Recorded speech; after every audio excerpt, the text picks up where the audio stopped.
News 28 मराठीमध्ये आपले स्वागत आहे। आजच्या मोठ्या बातम्यांबद्दल बोलूया। यवतमाळ घाटंजी तालुक्यातील पारडी नस्करी येथील अवैध रेती तस्करी करणारा ट्रॅक्टर जप्त। पारडी नस्करी येथून अवैध रेती तस्करी करणारा ट्रॅक्टर जप्त। आज घाटंजी तालुक्यातील पारडी नस्करी परिसरातील नदी पात्रांतून अवैध रेती उपसा आणि वाहतूक सुरू असल्याची टीप महसूल खात्याला प्राप्त झाली। महसूल विभाग सातत्याने कारवाई करत असला तरी रेती तस्कर प्रशासनाला चकवा देण्यात यशस्वी होत होता।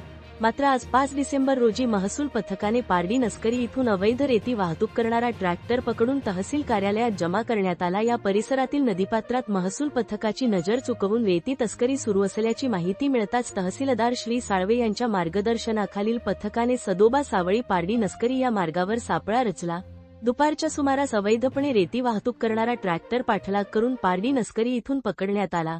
त्यानंतर वाहन जप्त करून ते तहसील कार्यालयात जमा करण्यात आले व तस्करीचा माल जप्त करून संबंधितांवर कार्यवाही करण्यात आली। ही कारवाई मंडळ अधिकारी श्री गोहकार, श्री कांबळे, ग्राम महसूल अधिकारी श्री अतुल खोब्रागडे व श्री पी बीकार, महसूल सेवक यांच्या पथकाने केली। महसूल विभागाच्या या कारवाईमुळे तस्करांना चांगलाच धक्का बसला असून पुढील काळातही अशी कारवाई सुरू राहणार असल्याची माहिती प्रशासनातून देण्यात आली।